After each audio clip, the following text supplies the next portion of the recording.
사이에도 예외가 없습니다. 몇십 년을 같이 살아왔음에도 여전히 갈등이 있고 서로 맞지 않는 부분들이 있는 그러한 모습들입니다. 그래서 서로 맞춰가려고 얼마나 많이 노력할까요?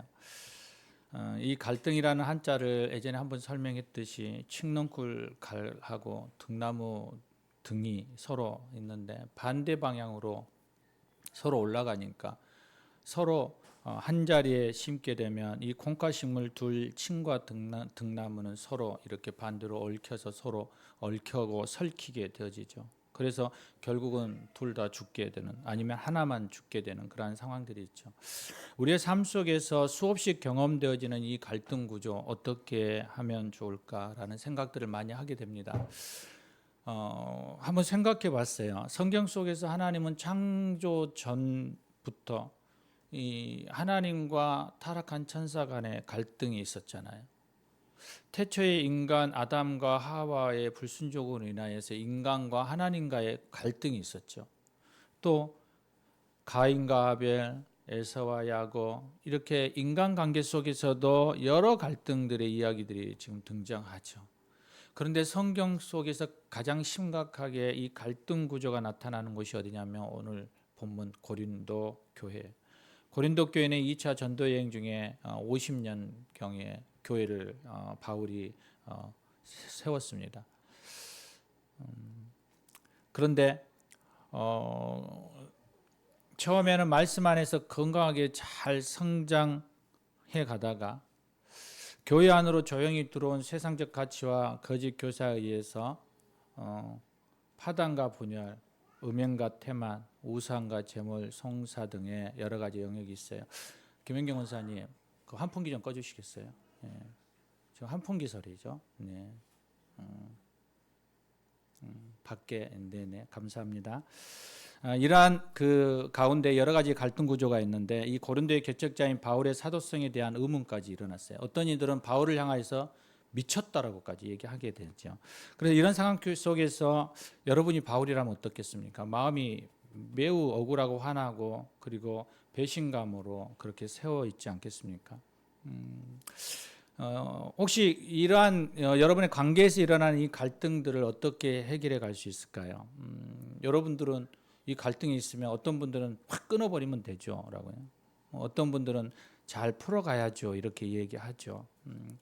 이 갈등 구조를 보면서 한 글을 우연히 보았어요. 한번 생각해 보십시오. 약점은 도와주고 부족은 좀 채워주고 허물은 덮어주고 비밀은 지켜주고 실수는 감춰주고 장점은 말해주고 능력은 인정해주라고 해요.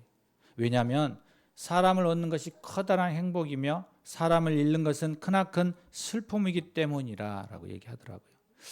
기쁨과 슬픔과 성공과 실패가 어떻게 서로의 사람과 연결되어 있는 이 경우들이 우리는 태반이잖아요.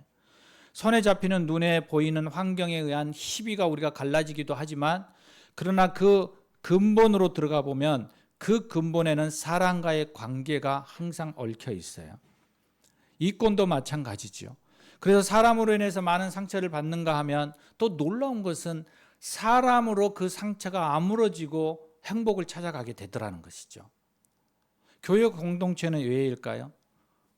교회 공동체 안에서 종교적인 생활만 하려고 생각하면 상처받을 일이 그렇게 많지 않죠. 그래서 많은 사람들이 대형교회를 찾아가는 이유 중에 하나가 사람들과의 이러한 갈등 구조 없이 조용한 신앙생활만 하고 싶어서 대형교회를 찾는다고도 하잖아요. 그러나 우리가 교회 안에서 관계를 맺거나 다른 곳에서 관계를 맺고자 한다면 교회를 할지라도 예외가 아니에요. 곳곳에 수많은 갈등으로 인해서 우리에는 자연스럽게 기도의 제목이 나올 수밖에 없는 그러한 상황들이 있죠. 이러한 신앙생활을 하면서 이러한 갈등이 없을 수는 없지만 그래도 우리가 최소화할 수 있는 방법이 무엇일까라고 고민해 보면서 오늘 본문을 선택했어요. 오늘 본문에 뭐라고 얘기하나요? 선한 청지기의 자세에 대해서 얘기해요. 갈등이 현저하게 줄어지는 그러한 상황들을 만들려면 우리가 오늘 본문처럼 선한 청지기의 자세가 필요하다라는 거죠. 청지기라는 단어는 우리가 너무나도 많이 말씀드렸지만 오이코노모스예요. 이것은 뭐예요? 다른 말로 번역해 보면 이건 집사예요, 집사. 우리 여러분들의 직분인 집사가 아니고요. 또 여러분들이 그렇게 희망하고 소망하는 집 하나 사는 그런 집사가 아니고 관리인이에요, 관리인. 그 집을 맡은 관리하기 위해서 집사를. 그러니까 예전에는 잘 사는 집들은 집사가 있잖아요. 집사, 김집사. 교회에서는 집사님 그러지만 거기서는 님자 안 붙이잖아요. 김집사 그러잖아요. 이거 좀 해라고 얘기하잖아요. 창세기 39장을 보면 요셉이 나오거든요. 요셉도 집사였어요. 시위대장 보디발의 노예로 팔려가서 거기서 성실하고 신실해서 그 보디발이 요셉을 집의 모든 자신의 소유를 그에게 맡겨요. 잘 해달라고. 단지 누구예요? 그 아내만 맡기지 않죠. 아내를 맡기면 큰일이잖아요. 그래서 그 아내만 빼고 모든 일을 맡겨요. 이게 집사죠. 그런데 여러분 집사가 주인이 될 수 있나요? 요셉은 어떻게 했나요? 아내의 유혹에 뿌리치고 가다가 결국은 모든 것을 어떻게 해요? 내려놓고 감옥으로 갈 수밖에 없었잖아요. 주인이 오면 그리고 주인이 요구하면 그 집사는 다 내어줄 수밖에 없는 거죠. 우리 신앙인이 이 땅에서 살아가면서 모든 것이 내가 주인이라고 생각하고 살아가는 사람과 모든 것이 주인을 대신해서 내가 맡아서 돌보고 지키고 바르게 사용하기 위한 관리하기 위한 집사라는 생각, 이 두 가지의 생각 속에 여러분은 어느 쪽에 무게를 두고 살아가고 있습니까?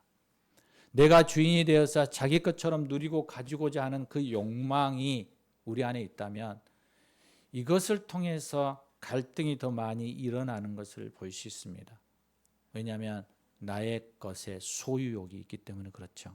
또 지키고자 하는 그런 생각들이 우리 안에 있기 때문에 그래요. 하나님의 부르심을 받은 사람은 누구든지 한 가지 분명하게 우리 사고 안에 꼭 집어여야 하는 게 뭐냐면 우리는 하나님의 청직이라는 거예요. 청직이. 집사라는 거죠. 교회에서뿐만 아니라 여러분 가정, 또 자녀, 재물, 일터의 모든 영역 속에서 그리고 자연의 만물 가운데에서 우리는 주인 되신 하나님을 인정하는 거예요.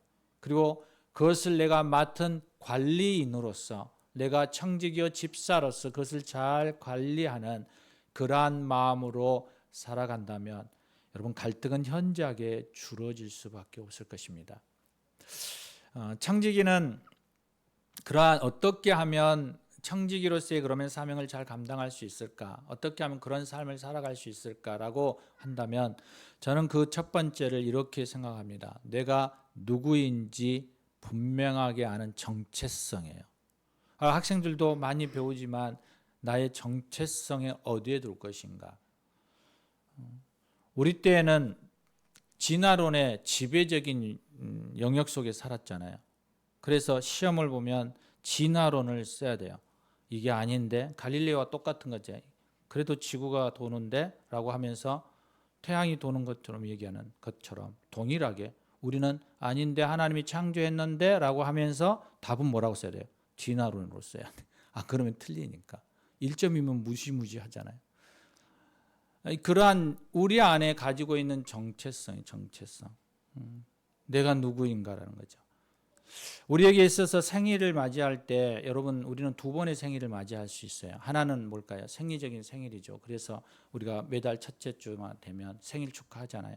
나오기 힘들어하시는 분들도 있지만 그러나 우리가 좀 익숙해져서 우리가 한 형제고 가족이라는 의미를 가지고 나오면 훨씬 좀 자연스러울 거예요.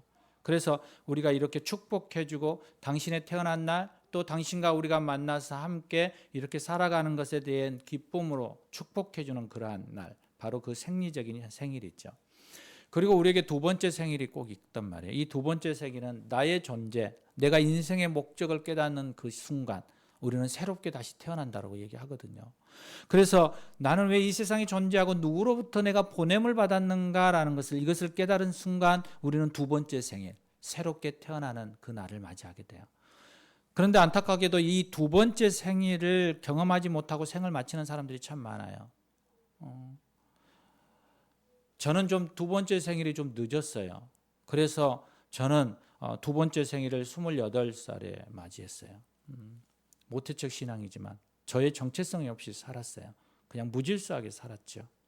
그러다가 28에 주님을 만나고 저의 정체성이 확립되었어요. 바로 우리 믿는 사람들에게는 예수님을 믿고 거듭난 사건, 이것이 아마도 두 번째 생일이 될 수도 있겠죠.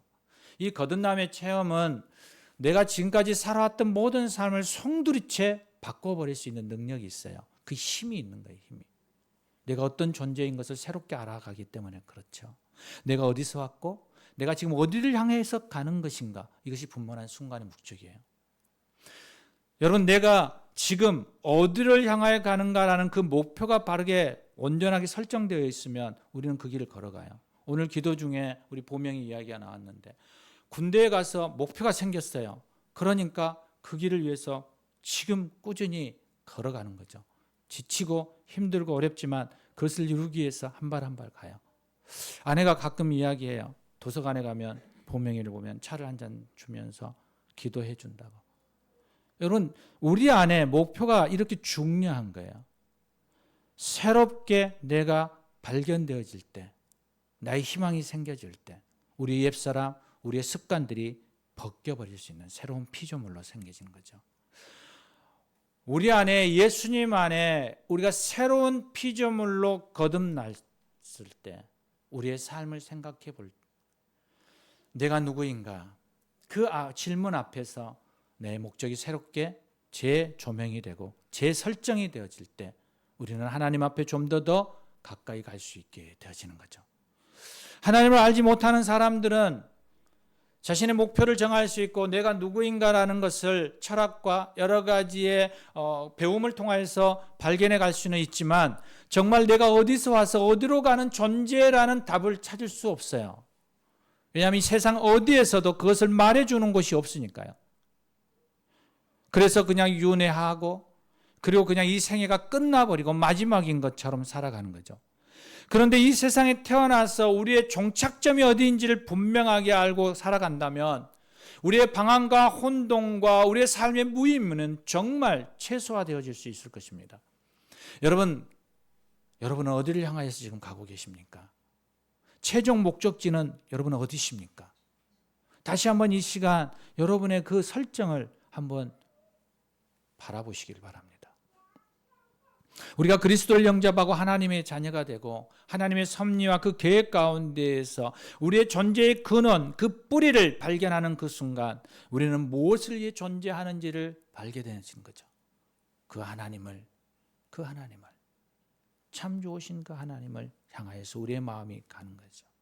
그래서 바울 서신에 바울이 보면 그가 26군 중에 13서신 그 성경을 썼지만 그러나 그가 동일하게 고백하고 있는 게 뭐냐면 내가 예수 그리스도의 종 혹은 사도라고 고백하고 있거든요. 그가 그전에는 뭐라고 얘기했을까요? 그전에는 내가 가브리엘 선생으로부터 배운 수제자야 라고 얘기했죠. 나는 로마 시민권을 가진 존재야 라고 얘기했던 사람이에요. 그런데 그가 그 삶의 그의 신분과 그의 정체성이 예수를 만난 후로 그는 그리스도 예수의 종이요 나는 사도라고 바뀐 거예요. 그가 누구와 연결을 시킨 게 하나님과 연결을 시키자 전혀 다른 그의 정체성이 형성되어진 거죠. 자기 존재의 근거, 자기 사역의 근거가 바뀌어진 거예요. 저의 삶도 동일해요. 제가 예수를 만났을 때와 예수님을 만나지 않았을 때의 삶이 180도 바뀌었어요. 예전에는 제가 360도 바뀌었다 그러는데 가만 보니까 360도 하면 제자리더라고요. 그잖아요. 180도가 맞는 거죠. 전혀 다르게 바뀌었어요. 인생의 목표가 바뀌었어요. 예전에는 어떻게 하면 돈을 많이 벌고 어떻게 하면 즐겁게 살까, 어떻게 하면 내 삶 속에서 가장 행복한 삶을 누릴까라는 게 저의 최고의 목적지였어요. 그래서 대학 때부터 돈을 어떻게 하면 더 많이 벌까라는 것에 고민했어요. 친구들과 모여서 사업을 계획해 보기도 하고 여러 가지의 방법들을 찾아보기도 했어요. 그런데 예수를 만나고 난 후에 그 예수님 앞에 내가 섰을 때에 그동안에 내가 가졌던 생각들은 정말 한순간에 다 무너져 버렸어요.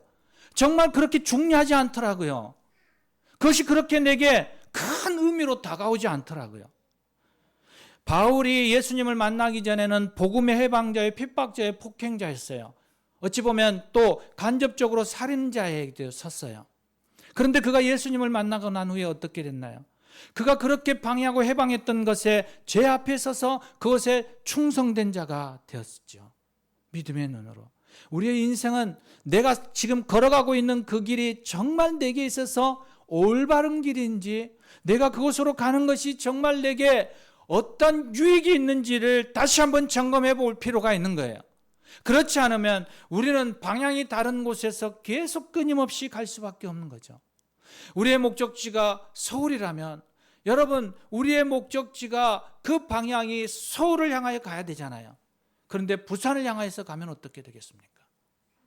우리의 목적지가 하나님의 나라 천국인데 우리의 목적지 그곳을 향하여 가야 되는데 말은 하나님의 나라 천국이라고 얘기하면서 나의 방향은 세상 가운데 계속 가고 있다면 여러분, 방향을 다시 재설정해야 되지 않겠습니까? 이것이 지금 우리의 정체성인 거예요. 영적인 하나님의 형상을 따라 지음받은 존재라는 것이죠. 그래서 우리는 하나님의 형상 가운데 그 인격을 닮아가도록 힘써야 하는 거죠. 또 하나는 우리 안에 복 있는 존재예요. 하나님은 우리를 복 있기 위해서 지으셨어요. 또 우리는 하나님의 자녀의 권세를 가지고 가는 존재죠. 그래서 하나님의 아들 예수 그리스도를 통하여 우리는 하나님의 아들이요 딸이 되어지고 예수 그리스도의 친구가 되어지기도 하죠. 그런데 우리가 이 정체성 앞에 섰을 때 분명하게 하나를 놓쳐서는 안 돼요. 너무나도 중요한 거예요. 그게 뭐냐면 내가 죄인이라는 거예요. 죄인. 그런데 우리는 이것을 순간순간 망각할 때가 있거든요. 모든 사람은 죄 아래 놓인 거예요. 우리는 하나님을 모른다고 했을 때 그게 죄였고, 또 이 세상에 살아가면서 하나님 앞에 자녀로서의 삶을 살아가지 못하는 그러한 모습들이 우리 안에 무게요 죄인으로 다가오는 거죠. 내가 죄라는 것을, 죄인이라는 것을 우리가 모르고 살아갈 때 우리 안에는 순간순간 교만함이 일어나고 하나님의 은혜와 긍휼을 잊어버리게 돼요. 그리고 예수님을 우리는 예수님과 점점 멀어질 수밖에 없는 삶을 살아가게 되어지죠. 바울은 디모데전서 1장 15절에 이렇게 해요. 나는 죄인 중에 괴수라고요. 바울이 과거에 내가 예수 믿기 전에 자신의 모습을 보면서 내가 죄인 중에 괴수라고 말하는 게 아니에요. 그가 여전히 하나님 앞에 충성된 예수 그리스도의 종이요 사도로서 살아가고 있는 그 가운데에서도 그는 여전히 뭐라고 얘기하냐면 나는 죄인 중에 죄인이요 죄인 중에 괴수라고 얘기하고 있는 거예요. 왜 그가 그렇게 내가 죄인임을 가슴을 치면서 그렇게 되새기고 되뇌이며 갔을까요? 하나님의 존재, 그 예수님 앞에 철저하게 자신을 순복시키기 위한 거예요. 19세기에 영국의 제임스 심프스라는 박사가 있습니다. 여러분, 그분이 어떤 분이냐면 마취제를 발명하신 분이에요. 그런데 마취제가 얼마나 우리가 중요한 줄 아시잖아요. 수술하신 분들은 다 아세요. 수술하기 전에 이 사람이 마취과의 최종적인 승인이 떨어지지 않으면 수술이 안 돼요. 막대한 권세를 가지고 있는 사람이에요. 이 제프슨 심프슨이 거의 이제 노년이 되었을 때 기자가 그에게 찾아가서 질문해요. 박사님, 일생에서 가장 위대한 발견이 무엇입니까? 이 기자의 마음에는 지금 뭘 생각하고 있네요? 바로 이 마취제를 생각한 거죠. 그런데 이 심프슨 박사가 전혀 뜻밖의 얘기를 해요. 내 인생에서 가장 위대하고 놀라운 발견은 내가 마취제를 발견한 것이 아니고 내가 죄인임을 깨달은 것입니다. 하나님의 청직이, 하나님의 나라를 관리하는 사람들은 내가 죄인임을 깨닫는 그 순간이 하나님께 가장 온전하게 쓰임받을 수 있는 거예요. 내가 누구인가 분명한 의식을 가지고 하나님 앞에 부르심 소명 앞에 나아갈 때 우리는 먼저 나의 죄인됨을 솔직하게 하나님 앞에 고백하고 또 사람들 앞에 그것을 내어놓을 수 있어야 합니다. 어제 제가 강의를 갔는데 그 앞에서 시간을 조금 오버했어요. 그래서 얘기했어요. 시간을 좀 오버한 것에 대해서 죄로 인정하고 고백합니다. 용서해 주십시오. 그렇다고 이걸 막 사람들한테 용서를 구하라 해서 은밀한 것까지 막 끄집어내서 그 사람의 마음에 상처가 되게끔 말하고 그 사람이 시험이 들게끔 말하는 건 아니에요. 그것은 지혜롭지 못한 거예요. 그러나 내 안에 무게가 무거움이 있어서 만약 제가 박덕성 권사님에게 뭔가 실수를 했다면 그냥 용서를 구하면 되는 거예요. 권사님 제가 이렇게 해서 잘못했습니다. 저 용서해 주십시오라고 얘기하면 되는 거예요. 이게 관계성을 회복하는 가장 중요한 거예요. 그런데 우리 안에는 내가 잘못을 내 스스로가 인정 못하는 거예요. 그래서 그것에 대해서 우리가 오픈하기를 싫어하는 거죠. 내어놓기를 싫어하는 거죠. 사랑하는 여러분, 이 부분에서 여러분 좀 초월하셔서 모든 이들 가운데 우리가 잘못하거나 실수하거나 또 나의 잘못으로 인하여서 다른 사람의 마음이 어렵게 되어졌다라는 이야기가 들려올 때 우리 안에 그럴 수도 있지. 뭐 그런 것 같고 그래? 이렇게 생각하지 말고 그냥 가서 그때 마음이 상했다고요. 내가 그때 잘못했어요. 제가 좀 생각이 짧았나 봐요. 용서해 주세요라고 말하면 이 관계가 풀어지는 거예요. 또 하나 바울이 우리가 청지기로 살아가는 것 중에 하나가 하나님의 은혜를 알아라고 얘기하거든요. 여러분 하나님의 은혜 바로 우리가 여러분 감사하십시오. 여러분 즐거워하십시오. 행복해 하십시오 말할 때 여러분 감사가 되나요? 잘 안 되잖아요. 삶이 힘든데 여러분 내 마음이 어려운데 어떻게 감사가 돼요? 그래서 여러분 내가 감사해야지 막 그렇게 나를 쇠뇌하지 말고요. 그냥 은혜를 생각하면 돼요. 내가 좋아한 일, 내게 기뻤던 일, 내 안에서 내가 존재할 수 있었던 그 은혜를 생각하면 자연스럽게 감사가 나오게 되죠. 하나님에 대해서 한번 생각해 보세요. 또 내가 일어날 수 있다는 것에 대해서 생각해 보세요. 내가 오늘도 눈을 뜰 수 있었다라는 것을 생각해 보세요. 여러분 건강한 분들은 잘 느끼지 못하겠지만 아파 본 사람들은 오늘 내가 눈을 뜰 수 있었던 것은 그것에 대해서 감사할 수밖에 없거든요. 우리가 장래가 났지만 그러나 그분을 생각할 때 이야 내가 오늘도 아침에 눈을 뜬 것이 얼마나 감사한가라고 고백하지 않을까요? 여러분 권사님들이 막 저한테 와서 막 신방하기 전에 막 이거 이야기 좀 들어주세요. 저 좀 상담해 주세요라고 하다가 잠깐 신방 다녀와서 해요. 그리고 신방을 한번 휙 돌고 나서 오면 권사님들이 아무도 말하지 않아요. 왜요? 그 안에서 자신이 얼마나 가지고 있는 고민이 아무것도 아니라는 것을 발견하거든요. 정말 힘들고 어려운 고통 가운데 있는 사람들의 모습을 보면서 스스로가 그냥 치유되어 버리는 거예요. 여러분 우리 안에 은혜라는 것을 계속적으로 발견해 갈 때 우리는 감사할 수밖에 없어지는 거예요. 내가 더 낮아지고 겸손해질 수밖에 없는 것이죠. 하나님의 은혜 앞에 더 가까이 나아가십시다. 그 은혜가 내 안에 넘쳐나도록 계속 나를 하나님 앞에 좀 집중하시기 바랍니다. 또 하나는 오늘 본문에서 보고 있는 것처럼 우리 안에 하나님의 정체성을 발견한 사람은 내가 선한 청지기로서의 봉사하는 사람이라는 것을 알 수 있어요. 청지기의 사명은 봉사예요. 봉사는 대가를 바라고 하는 것이 아니잖아요. 오히려 우리의 물질을 쓰고 시간을 쓰고 우리의 몸을 바치잖아요. 제가 PDTS를 섬기면서 여러분 매번 할 때마다 힘들어요. 그래서 그만두자. 이번 기수만 끝나면 나는 그만둘 거야. 이번 기수만 끝나면 나는 정말 내려놓을 거야. 그런데 다시 해요. 상황이 여의치가 않으니까 하기도 하지만 하나님이 주시는 마음들이 있거든요. 그것을 할 수밖에 없는 그런 의미와 가치가 내 안에 있거든요.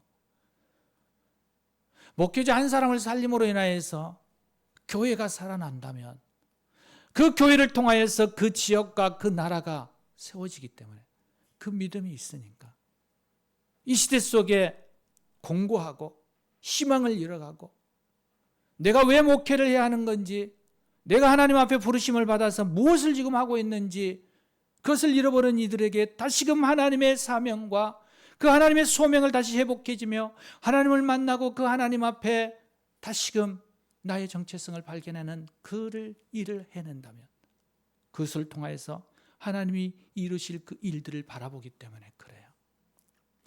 여러분 사회에서도 봉사하는 사람들이 얼마나 많습니까?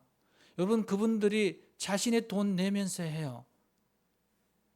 여러분, 그들의 시간을 해요. 제가 봉사단체를 이끌었잖아요. 그런데 여러분, 그분들이 돈 1푼도 안 줘요. 그분들이 예비 내고, 그분들이 돈 내고, 그분들이 물건 사오고, 그분들이 와서 하는데 얼마나 즐겁게 하는지 몰라요. 그곳에 보면 웃음이 넘쳐요. 깔깔깔깔. 제발 좀 진정 좀 하고 신중하게 좀 하라고 할 정도예요. 무엇이 그들을 그렇게 기쁘게 하는 걸까요? 그들에게 무엇이 도대체 몸을 쓰고 힘들고 가면 쓰러지는데도 그 일을 하고 싶어서 다시 나오게 하는 걸까요? 그것은 그들의 의미와 가치죠.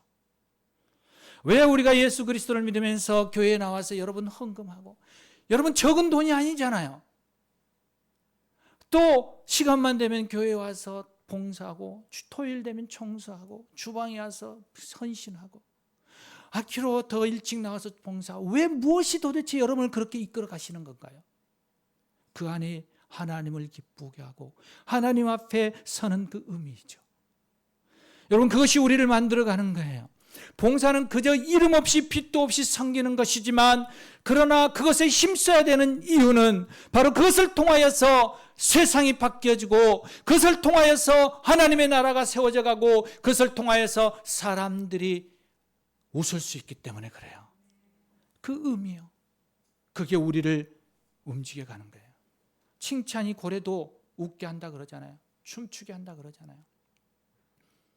여러분, 오늘 찬양을 통하여서 여러분, 우리가 보지만 저는 보거든요. 이 예배의 문을 여는 이 찬양을 통하여서 정말 저는 보거든요. 뭘 보냐면, 여러분이 뛰놀고 하나님 앞에 춤추고 하나님으로 기뻐하며 이곳에서 잔치와 같이 하나님을 찬양하는 것을 저는 보거든요. 언제일지는 모르지만 분명히 하나님은 그것을 이룰 거라고 저는 기대하고 믿음으로 가거든요. 지금은 그저 주저앉아 있고, 지금은 밋밋하고, 지금은 아무런 감흥이 없어도 찬양을 하는데 누가 아멘 하나님 찬양합니다 누가 아무도 외치지 않아도 언젠가 때가 되면 하나님으로 인하여서 기뻐하고 춤추며 그 하나님으로 열광하는 그것을 저는 보거든요. 그래서 하는 거예요. 여러분, 그래서 이 찬양팀들도 서서 하나님을 찬양하는 것이죠. 이것을 보니까요, 지금을 보면 안 하고 싶죠. 지금의 여러분의 모습을 보면 아무런 의미가 없죠. 그러나 그 하나하나 하나님을 만나게 하는 그 과정을 보니까, 그 꿈을 꾸니까 그것을 향하여 가는 것이 않겠습니까? 마지막 청지기에게 있어서 중요한 것은 오늘 고린도전서에 통하여 바울이 얘기하듯이 충성이에요. 충성. 하나님의 마음, 그 하나님을 드리는 거예요. 충성 충자가 가운데 중자의 마음심이에요. 마음이 중심이 있다라는 거예요. 성자는 말씀 안에다가 이룰성을 집어연 거예요. 말과 행동이 일치한다라는 거예요. 마음의 중심이 우리가 신앙으로 접하면 하나님 앞에 딱 잡혀가지고 그 하나님의 말씀 앞에 우리가 하나 되어 실천해가는 삶의 적용이 있는 거예요. 우리 안에 좀 적용해 보면 나를 버리고 하나님을 높이는 하나님의 중심의 삶으로 나아가는 것, 이것이 충성이에요. 그래서 맡은 자에게 충성이라고 얘기하는 거죠. 여러분, 세상에서도 충성하잖아요. 충성.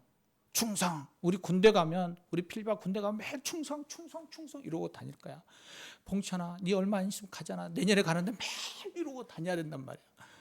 그런 충성이 아닌 거죠. 그것은 상사를 향하여서, 나의 권위자들을 향하여서 충성하는 거지만, 우리의 권위자는 누구예요? 하나님이시잖아요. 우리는 그 하나님 앞에 충성하는 거예요. 사람이 아니라 그 하나님 앞에, 그 하나님을 바라보면서 우리가 충성하는 거예요. 바로 이것이 우리에게 주어진 직분이에요. 사랑하는 여러분, 우리가 하나님의 자녀로서 하나님의 비밀을 맡은 우리가 하나님의 선한 청지기로서 오늘 다시 한번 우리를 재조명해 보기를 원합니다.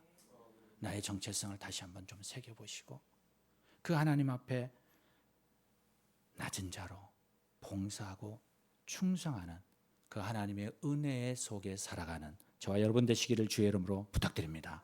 우리 함께 기도하시겠습니다. 오늘 이 시간에 우리가 함께 좀 기도하고 싶습니다. 하나님, 내가 주인인 줄 알았습니다. 내가 가지고 있는 것, 내 자녀도 내가 주인인 줄 알았습니다. 내가 가지고 있는 이 집도, 내가 가지고 있는 나의 이 모든 것들도 내가 주인인 줄 알았습니다. 내 배우자도 내가 주관하는 주인인 줄 알았습니다. 그런데 주님, 그게 아닙니다. 이제 내려놓습니다. 하나님이 주인이십니다. 나는 그저 집사임을 고백합니다. 하나님, 나를 통하여서 하나님 당신의 영광을 위하여 쓰임받게 해주십시오. 오늘 이 마음을 가지고 다시 한번 우리 함께 말씀을 생각하면서 하나님 앞에 반응하며 나아가겠습니다. 함께 기도하시겠습니다. 주님, 그렇습니다. 오늘 주님 앞에 겸손히 섰습니다. 하나님, 당신을 예배하며 나아갑니다. 성령님, 당신 앞에 고백하며 나아갑니다. 하나님, 주님을 예배하며 나아갑니다. 주님, 오셔서 하나님을 예배하고 그 하나님을 채우며 그 하나님을 사랑하며 나아가게 주시옵소서. 주님, 감사합니다.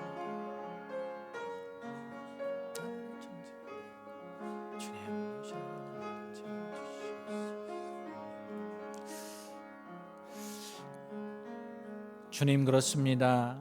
오늘도 하나님 앞에 우리의 고백을 올려드립니다. 하나님, 당신을 예배할 수밖에 없는 이유, 당신 앞에 우리가 나아가 충성할 수밖에 없는 이유, 또 하나님, 주님이 주신 사명에 봉사할 수밖에 없는 그 이유는 바로 하나님이 나의 아버지 되시며 그 하나님의 은혜가 우리 안에 가득하기 때문입니다. 주님, 오늘도 내가 죄인됨을 고백하며 주인 되신 그 하나님을 인정하며 나아가오니 우리에게 주어진 모든 상황 속에서 집사로서 청지기로서 살아내게 주시옵소서. 우리 주 예수 그리스도의 이름으로 기도합니다. 아멘, 아멘. 우리 찬송가 331장